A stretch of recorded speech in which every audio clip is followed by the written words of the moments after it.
No question? Okay, go ahead. 4.18, it's given a 2 centimeter radius of solid wire centered on the Z-axis. Okay, this is gonna be a Ampere's law problem. Yes, Did we cover much of Ampere's law? that was our homework. But did we talk about, it was a reading summary, right? Yes, yes. Let me, before I do this one, what I want to do is go through the fundamentals of Ampere's law, and then I'll show you the application. It's very similar to Gauss's law, okay? Okay. So this is Ampere's law in a nutshell. Now, it's very similar to Gauss's law. In fact, let me get a different marker. This is a random marker, by the way. That doesn't mean that they work. And so is this. No, that doesn't work.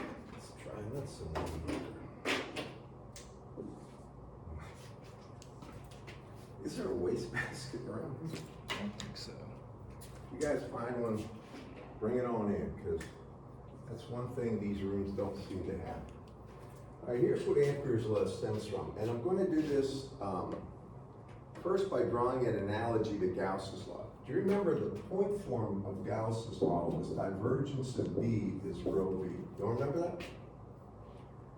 And then the integral form of Gauss's law was the integral of d dot ds around a closed surface was the charge enclosed, right?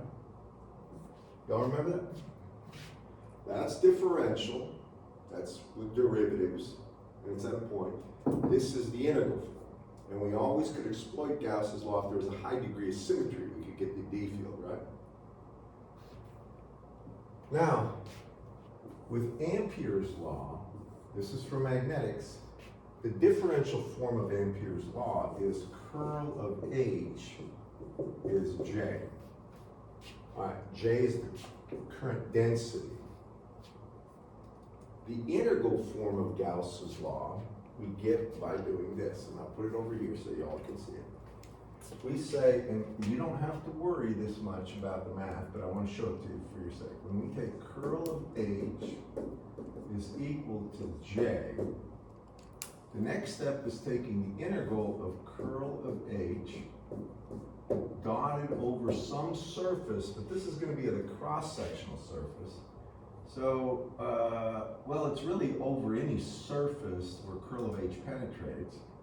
That's equal to the integral of J dot ds, or it's equal to the I enclosed. And I'll try to do this in a way that's meaningful. Suppose I have a current flowing in this direction that gives rise to a current density.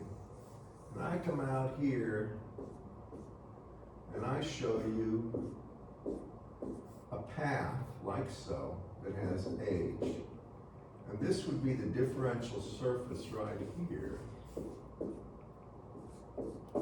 of the actual thing, and then there would be a curl of H as such, vector, at any given point. Y'all follow me on this? Just try to understand. I'm trying to show you a planar surface with a perimeter.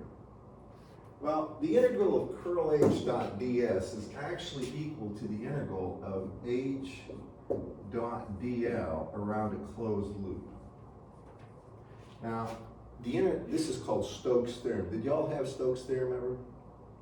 I don't think so. All right, this is and you get it in mathematics, in vector calculus for sure, but it's the integral of curl of H or curl of any function dot ds over a surface is equal to the integral of H around the perimeter of that surface, H dot dl over the perimeter.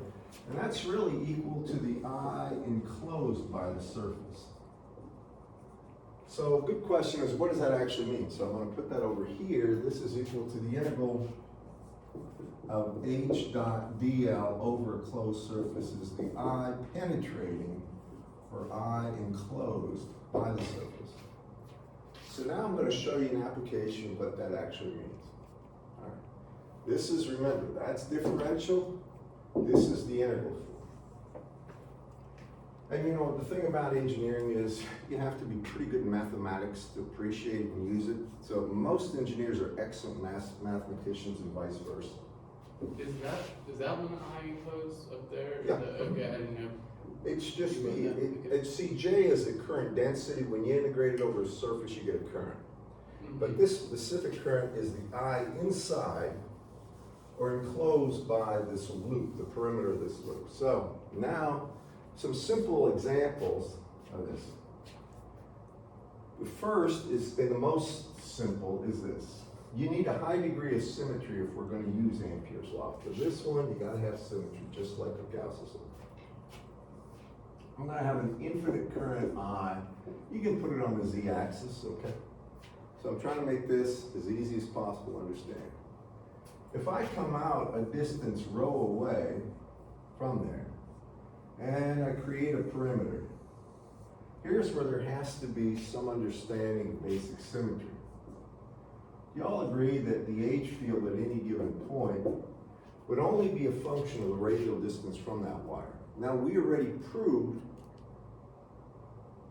with the Biot-Savart law what the H field from that was. Do y'all remember that, class? We proved that the H field from an infinite current was actually equal to I over 2 pi rho, right? A phi. Y'all remember that? We did that. Correct, class? Right. We know that already. It's only a function of the distance away and the current itself, I. But if we didn't know it, we could exploit symmetry. First, if we have an infinite current, we come out a distance rho away.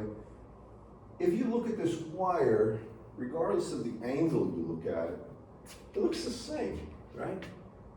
Y'all with me? If I take this thing and just walk around that marker, it looks the same.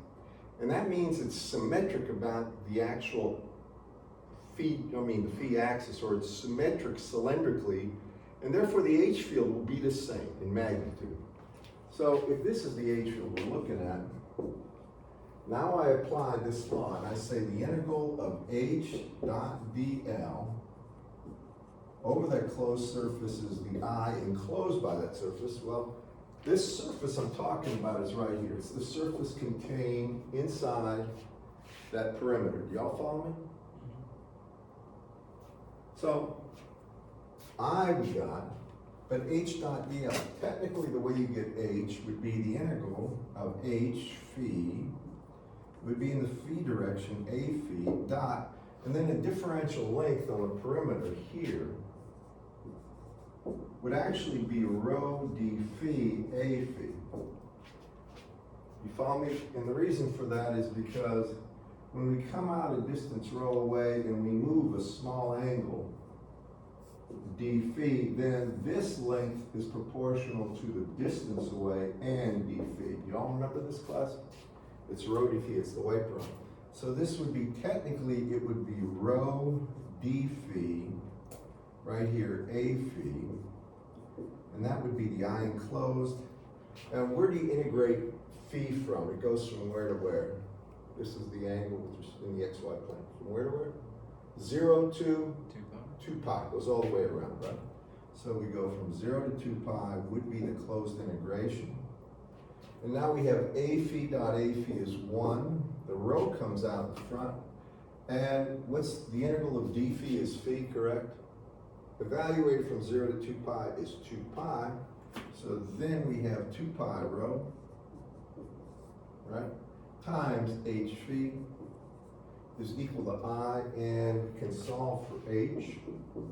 We can see that h phi here is I over 2 pi rho, and lo and behold, that's exactly what we got there. Kind of like with the point charge, when we had a point charge and we said the integral of d dot ds is charge enclosed, well, the charge would be q.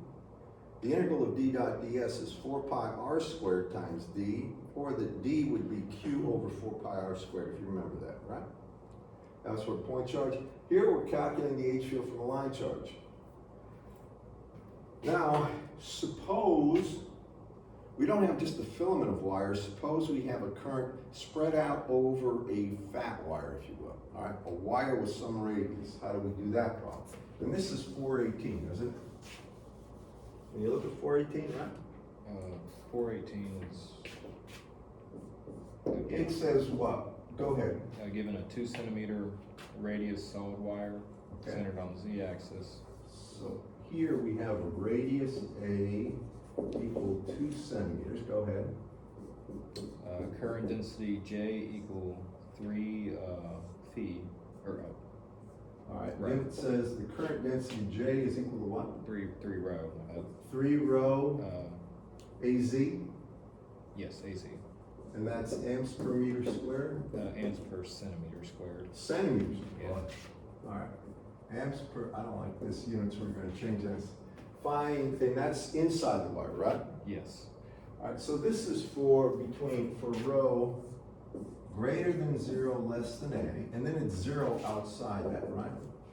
Yes. Now, I'll just explain what you got. You got current inside the wire, all right? Current density. And then you got no current outside this wire. Everybody got that? Yep. Now, when you have that, we want to find the H field. So we break the problem into 2 parts. And I'm going to do it over here. The first part would be when we're inside the wire. Very similar to Gauss's law.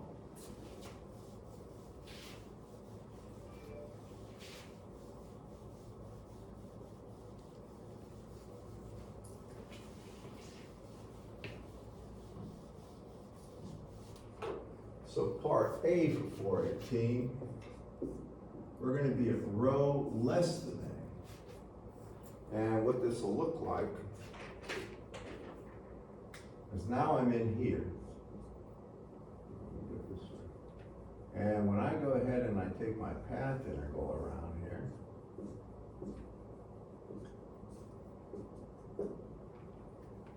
I say that the integral of H dot dl around this closed loop is equal to the integral of J dot ds over the surface. That is the current flowing through this surface.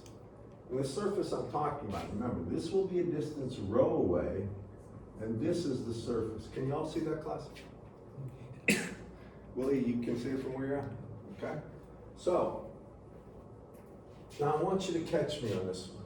When I do H dot dl, the only thing I'm doing is taking the total perimeter length and multiplying by h feet. You follow me? This will always, in cylindrical coordinates, result in the same thing. This is always going to be 2 pi rho h feet. And I just did that a second ago, right?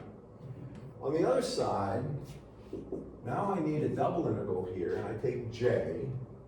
Let me do one other thing, and I advise you to do this. You see how it's amps per centimeter squared? All right. If you think about this, 10 to the minus 2 meters is 1 centimeter, right? That means if I square both sides, 10 to the minus 4 meters squared equals, right here would be 1 centimeter squared. You're with me on this? You agree?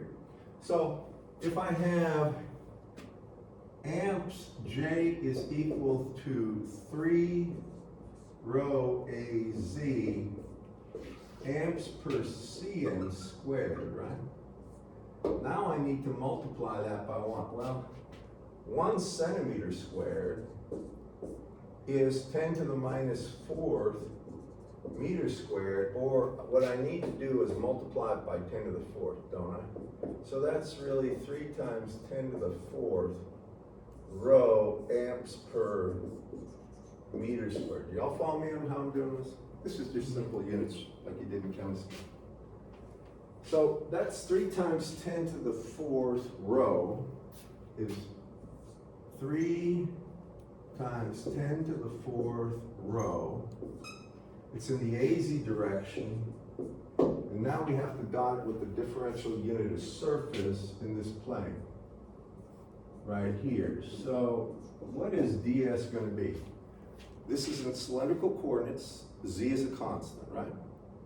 It would be, d rho would be the radial differential, right?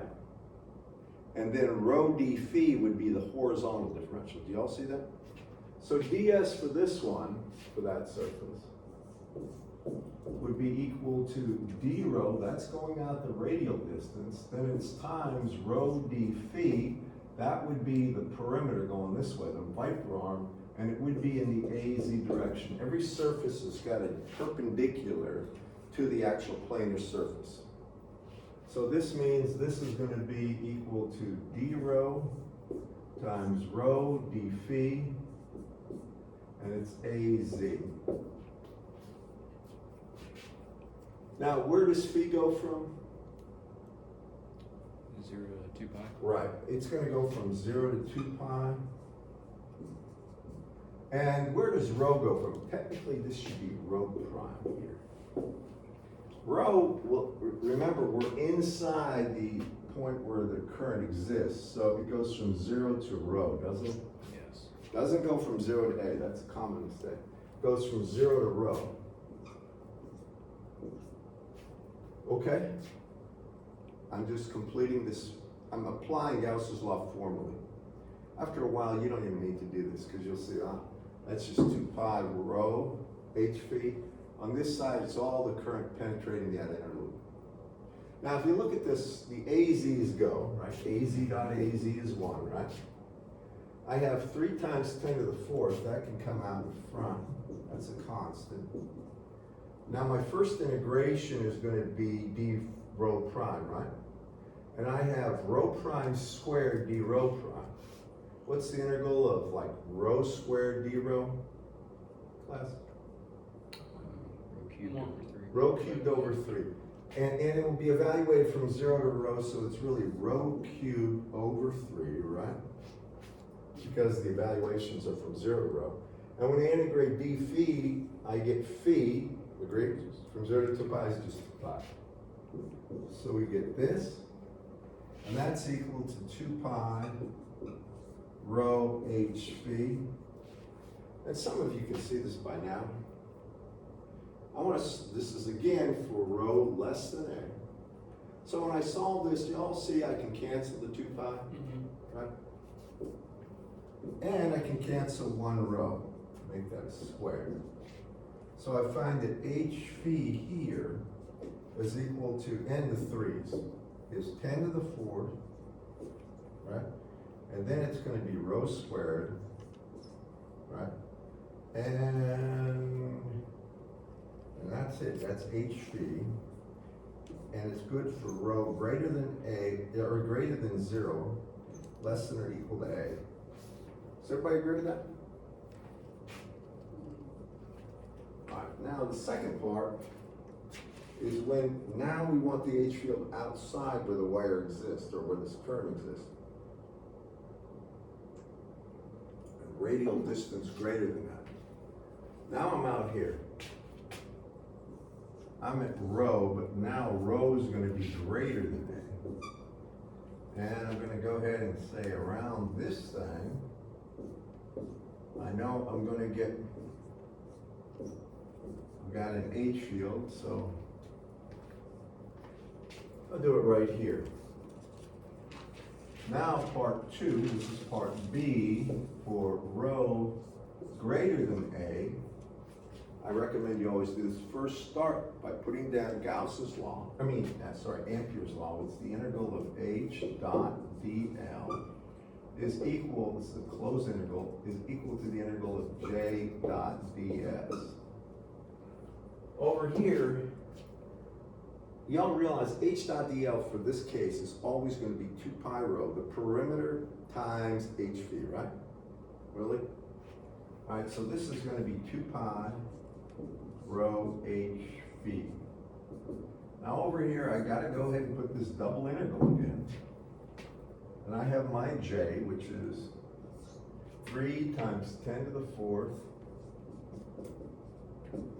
And technically it's rho prime, right here. AZ, dotted with the differential, which is going to be d rho prime. And then it's rho prime times d phi AZ. And again, the limits for from d rho goes from where to where now. Now I want you to think about this. Well, 0 to A, right? Because that's where the current's limited to. It's 0 out here, so we only go from 0 to A here. And when we integrate d phi, we go from 0 to 2 pi. 0 to 2 pi. All right, same integral as before, limits change. On that side, we get az dot az is 1. Right. Then when we integrate rho prime squared b rho prime, we get rho prime cubed over 3, evaluated from 0 to a, is going to be a cubed over 3. Do y'all agree with that? And I better go ahead and right off the bat put my 3 times 10 to the 4th out in front, or I may forget. I'll put it right here. Alright. And then when I integrate d phi, I get phi from 0 to 2 pi is 2 pi, right? And that's equal to 2 pi rho h phi, agreed? I'm just executing the integral or running here, doing it. You can see the 2 pi's cancel, correct class? 2 pi's on both sides cancel. And lo and behold, we have h phi equal to 3 times 10 to the 4th, right? Over So you can 3. cancel the 3 again. Yeah, let's cancel those 3's, you're right. 3's cancel, I have 10 to the 4th, a cubed, right? And it's gonna be divided by rho, and that would be amps per meter, and that would be h phi for rho greater than a, correct class? And again, I just executed the integral and put in the values. Now, if you look at this, and this is what I often do, I ask people to plot this. That's what this question also asks. All right, and I'm gonna plot it right here. When I look at this, because this is usually one of the most important things, and you're gonna find that in the real world, oftentimes you're asked to do, when you're writing up a document or a report, you have what's called the executive summary in the front. It just talks about what are the most important things that you found, not all the nitty-gritty details. Plots are important because even business people, even marketing people can look at a plot and understand what's going on. They can't look at, some complicated mathematics and appreciate the way an electrical engineer, computer engineer, or mathematician. So we start over here, and this is the first part, right? This is for 0 to a. And look at that, it's 10 to the 4th rho squared, right? So when rho is 0, this is 0, correct? And it's going up as rho squared, so it looks like this. And when it hits this point, this would be right here, 10 to the 4th, right, a squared. Because this is rho squared. Agreed, class? Now, when you're beyond that,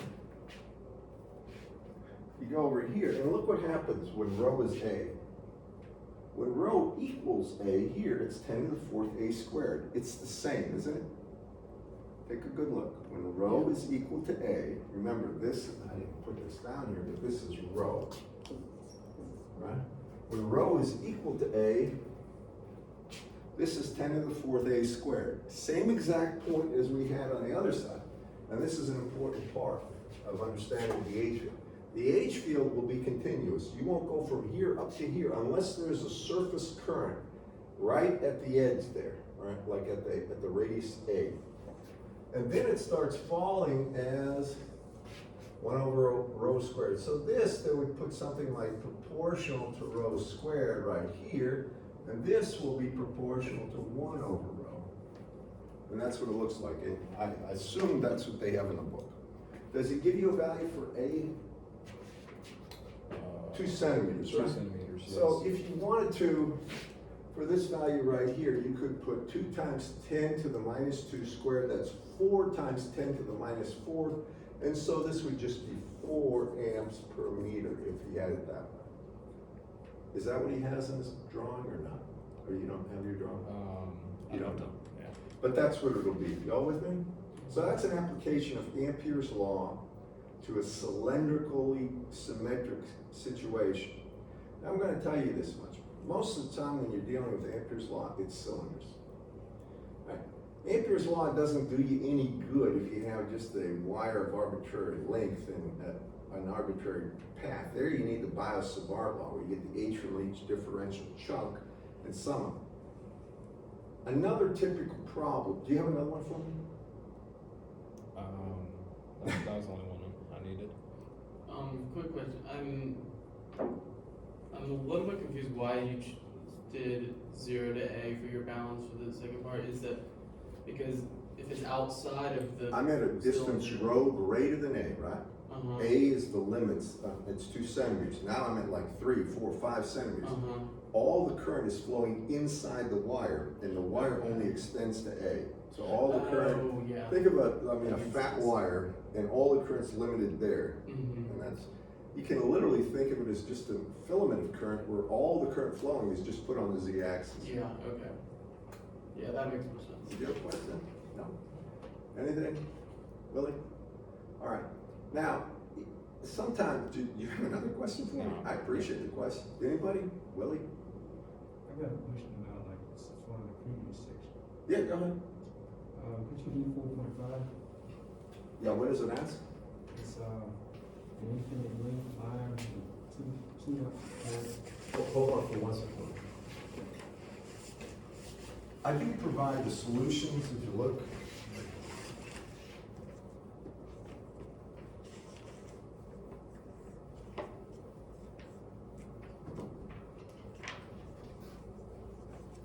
You had a good holiday. And this storm, I don't know if we're gonna, it's not gonna affect us in terms of high winds, but we may get a lot more rain. I think we're supposed to get rain today. Yes, we are. It could rain pretty much at any time. But what happens is the outflow from this tropical storm, you'll get bands. It'll get rainy real bad, and then it'll clear. Rainy real bad and clear. And this storm's not supposed to come near. It's supposed to go up the East Coast. But I've learned my lesson with tropical storms. I'm just going to say this. I've been here long enough to know those predictions are based on the best methods of forecasting. But if that thing changes its course and ran back into the Gulf and came back up here, it wouldn't shock me. I've seen stuff like this. If you looked at the actual forecast 3 days ago, it had it hitting somewhere around Louisiana. I mean, 2 or 3 days ago. And now it's actually coming up into the Florida, east part or west part of Florida. Well, it can change. I just tell you, don't ever take these things as like gospel truth. Things can change in a heartbeat. That's why I don't ever travel when there are tropical systems coming in the summer. Travel down to like the beach, because you can go there and all of a sudden have a hurricane just show up if you have a week-long thing, even though the thing was forecast never to come near you. All right, this is 4.5 million. Yep. Give me the specifics.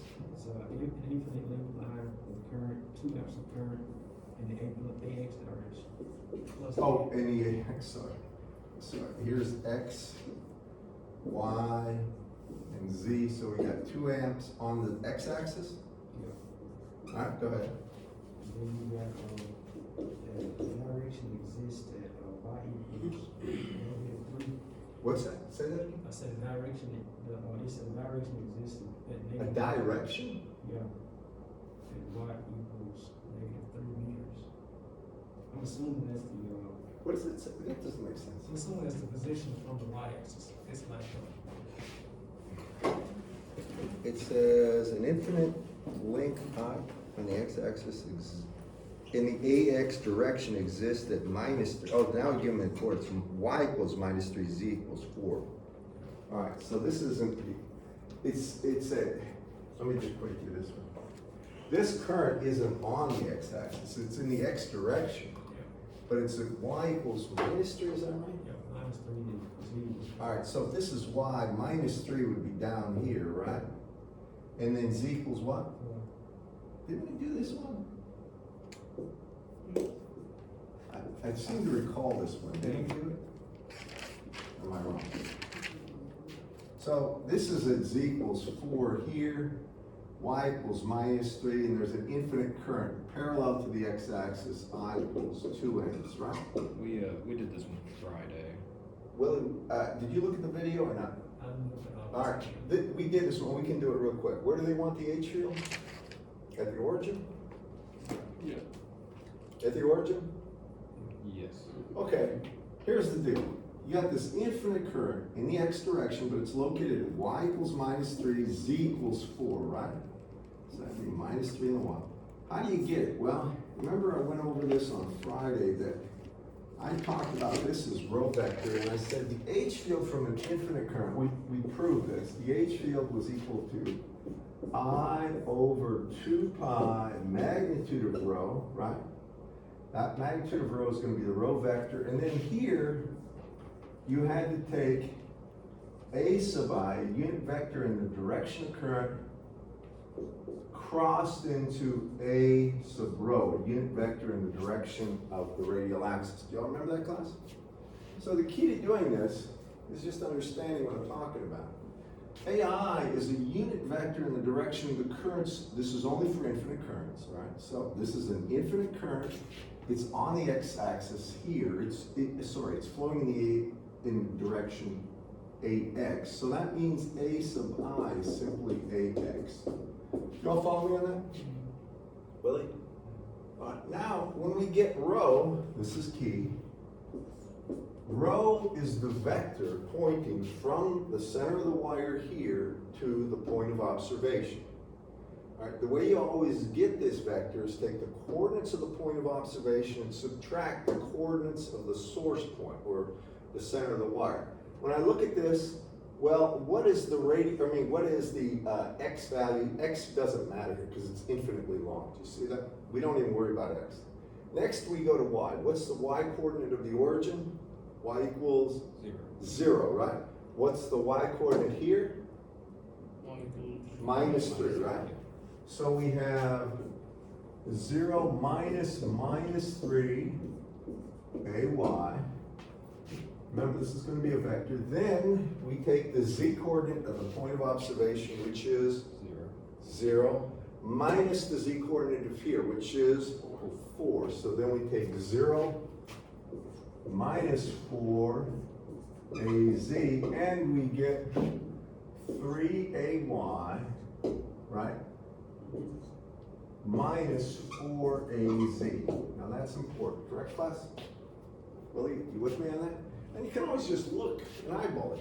I look down from here to here, I can see I got a positive y and negative z, correct?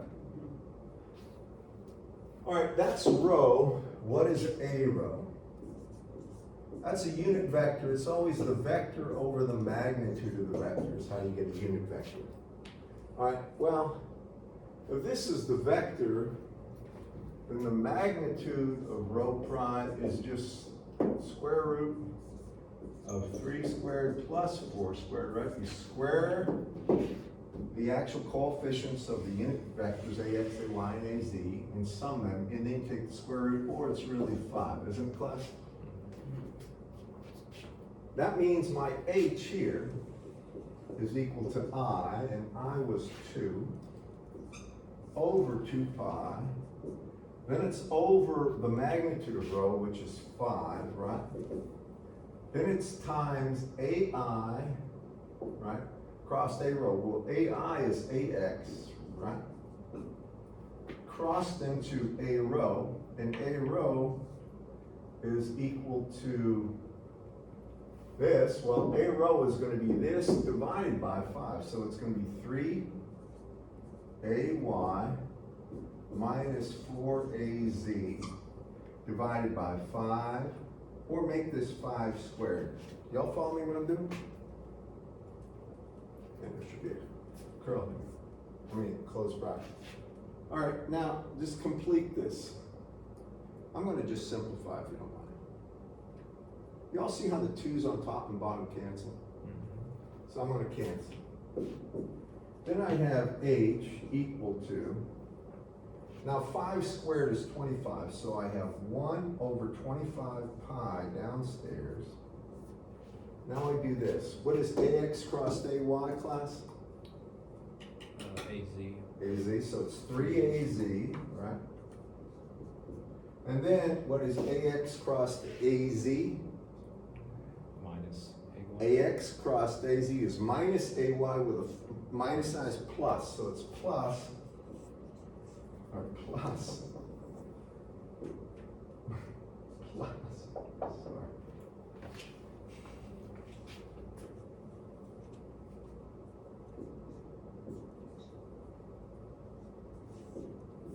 And that's it. Now you can go ahead and divide through 3 over 25 pi and 4 over 25 pi and get fractions, or get, decimal numbers, but that's H. Okay, brother? That's how you do it. Other questions about the homework? How many problems did I give you? I gave you more. For Friday afterwards, it was like 3 or 4, something like that. You don't have, yeah, I gave you a bunch, but they were in Ampere's law. I gave you a bunch of these. Yeah, I think it was this one, and this one. Okay, I'm gonna, that's 4.23, see that, right here? Let's do 4.23. I wanna do this, because this is a good one before we move on. This is an application of Ampere's law, but it's to a solenoid, actually it's a toroid, and this is the thing you should be at least familiar with if you're an electrical and computer engineer. Because toroids crop up in solenoids all the time. A toroid or a solenoid is just basically a core of ferromagnetic material wrapped with a lot of wire. This is a toroid. Let me show you what we got here. We got an outer radius of C, and we got an inner radius of B, I think. Check me out on that. Yeah, yes. So this is C, this is B. Well, actually, this diagram has the inner radius is A, and then there's a, A here? yes, and then there's a secondary, like, identifying inner radius, that's B.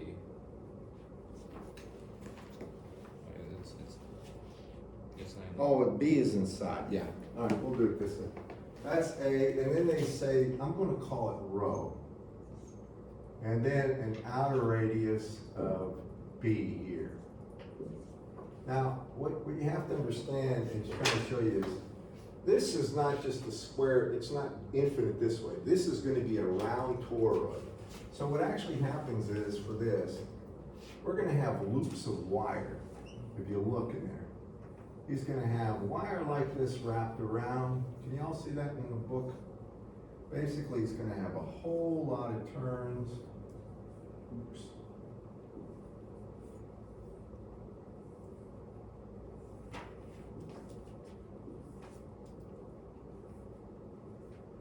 And here we're gonna have N turns.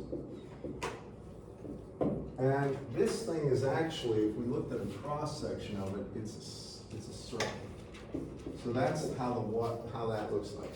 So just take a long cord ferrite region and wrap it with wire and then bend it into a donut. Y'all imagine that? Yeah. Now this wire is gonna have a current I flowing on it. So if I have a current I flowing this way, I would be flowing out this way. Y'all with me? Now, what we want to do is find the H field associated with this, and this is a good one. So when we do this, here's what we're going to do. We're going to cut this toroid, toroid right in half, and just look at the actual sliced region. So we're going to have this. We're going to have this. We're going to have an inner radius of A, outer radius of B. Now, I cut it in half, and here's the thing, the reason I did this. We're going to have, let's throw these out. we're gonna have these end turns, and each one of these turns is gonna have a current I flowing in it. And I'm gonna put, it doesn't matter, I going in. So each one of these things has I flowing into the board. Y'all imagine this class? I have N turns, so there'll be N turns. And now,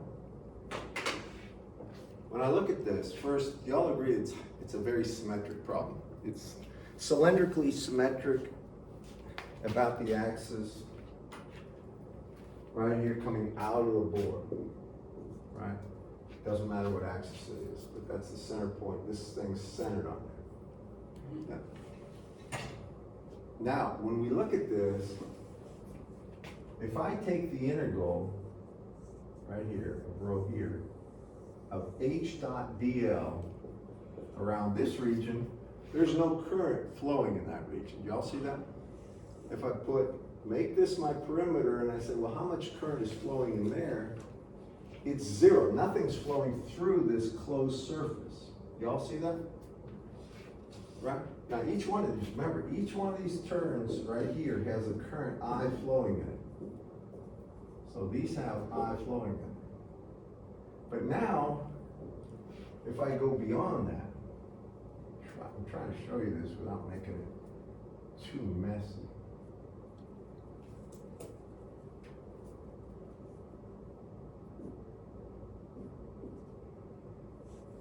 Now if I come out and I go between, when I talk about rho, between A and B, and just look here, now I'm out here, right? I'm at this distance, and when I go ahead and put my path in here, and I want to take a look at H dot dl here. That's the actual direction of the H field. Now it's symmetric, and I can see I have all this current, even though it's a winding like this around here, I sliced it in the middle, and I have that much current penetrating this surface that would be inside the region rho is greater than A, less than B. Do y'all see that? Willie, can you see it from me? So I'm talking about, here's my perimeter, everything inside there is the current. So I have the integral of H dot dl over that closed loop formed by this path integral, and I'll call it path integral A, is equal to the integral, really, of J dot ds, so the total current enclosed. So I enclosed. I want to do it this way for a reason. Now, I want you to think about this. When I look at this, I take a look at the integral of H dot dl. You don't see that's just the circumference of perimeter, 2 pi rho times H feet. Agreed? So that's always going to be this thing. So this is 2 pi rho H phi. And we're calling this the phi direction, right? Now over here, it's the total current closed. Well, if I had only one of those current elements going through there, it would just be I. But I have N of them, don't I? Right? So that's Ni. And that means the H field itself, as a function of radial distance, will be Ni over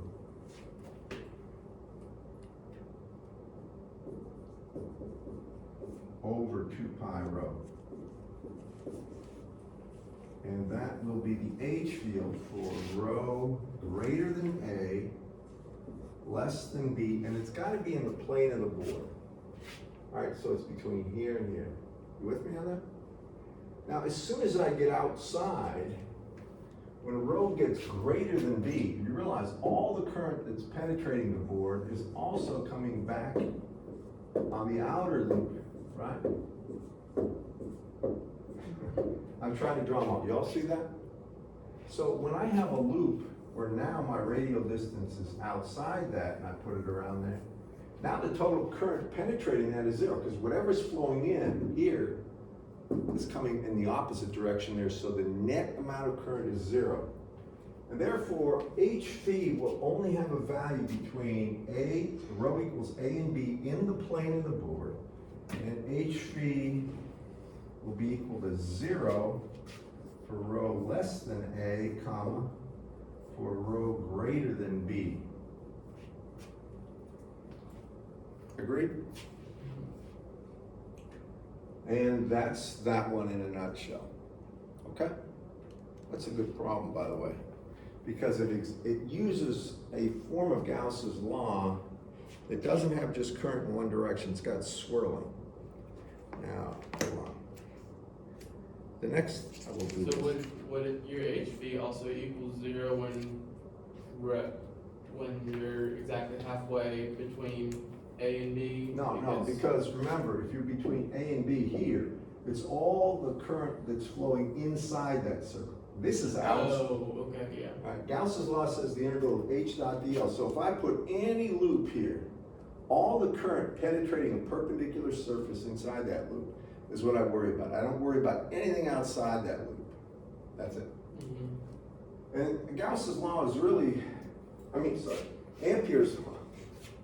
Ampere's law is a very powerful tool for getting an estimate of, assuming that everything's symmetric, getting the H field from a lot of simple current distributions. That's a simple one, right? A straight wire is a simple one. Okay, now, the next thing is the point form of Gauss's law, if you look at it. I don't spend much time on this because it's a no-brainer in the sense that you just have to do a derivative. This is the integral form in an application. Make sure you do these problems, they're very important. Now we're going to do the point form of Gauss's law. And that's just like the point form of Ampere's law. It's just like the point form of Gauss's law.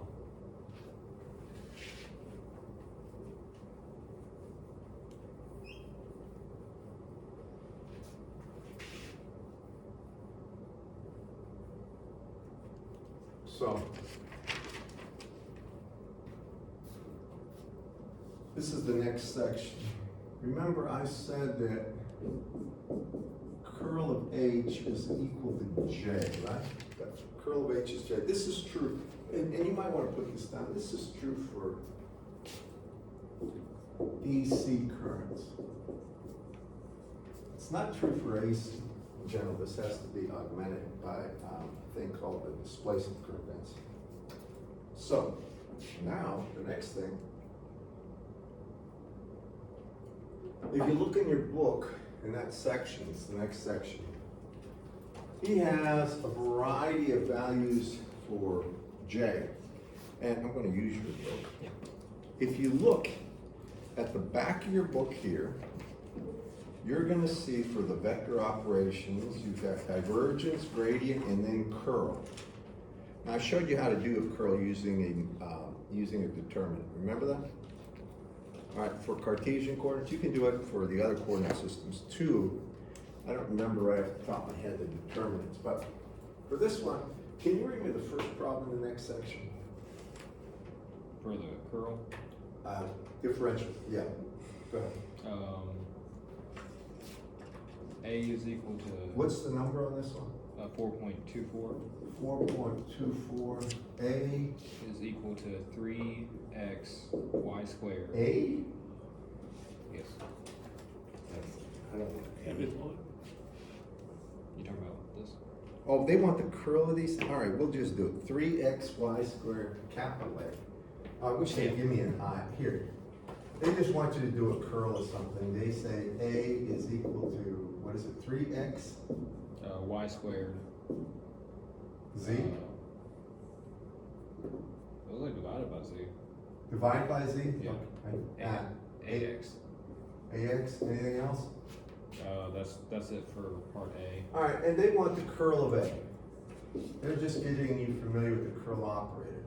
Well, the curl of A, you can look it up, but the way I tell you to get it, curl of A is equal to AX, AY, AZ, and then D dx, D dy, D dz, and then AX, AY, AZ. Now I did this, did I do it last class or the class before? I don't remember. Friday, I think I did. I think it was Friday. All right, if you look at this, this is a simple determinant. For this one, we only have one component of A vectorially. We only have an AX component. You all see that? So when I'm doing this determinant, I'm using the determinant form. These two are zero, which makes my life nice and easy. And I look at this, and therefore the curl of A applied to that problem. Y'all remember how to do curls? I mean, determinants, right? When I look at a determinant, I come down this way, right? So I look here, I have AY times DDZ of AX.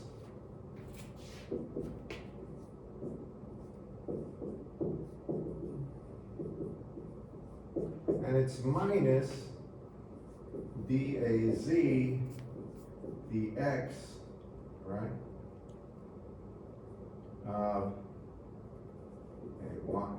Here's what I'm doing.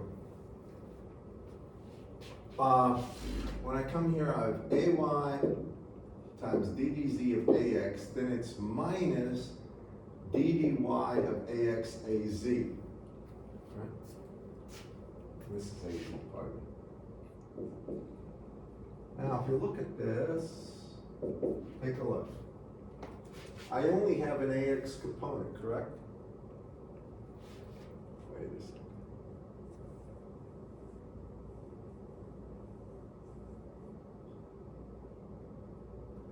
DDY minus DDY, pardon me, my bad.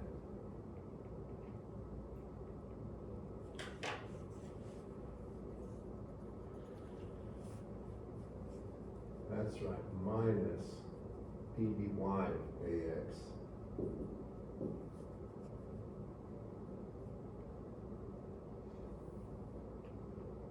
AZ, this is it, all right. So, here, if I look at this, when I take the derivative of AX with respect to Z, what is that going to be? Let me rewrite this so you can see it a little better. This is 3xy squared times z to the minus 1, AX, right? So what's the derivative of this with respect to Z? It would be minus 3xy squared z to the minus 2, wouldn't it? So that's going to be minus 3x squared x, pardon me. 3xy squared here, z to the minus 2, or divided by z squared, and it would be ay, right? And then we have minus the derivative of ax with respect to y, so the derivative of that with respect to y is what? Just look at it. What's the derivative of that with respect to y? Well, it would be what? 2 times 3, 6xy over z, wouldn't it? Sure. Minus 6xy over z, right? And that would be az. And that would be simply the curl of A for that one. Now you can look in the back of your book and use the curl operator if you want. Agree, class?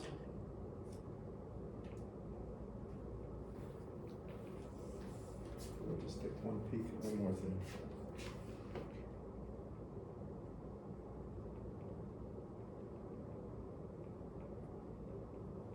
Now if you look at 4.25, they give you H, and they want J, and the only thing you're going to do is take the curl of H to get J.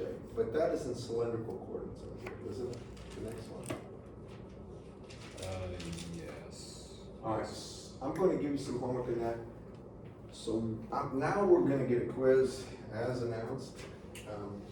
And so take everything off your desk, and I'm gonna move some people. Can you move up over there, like in the back?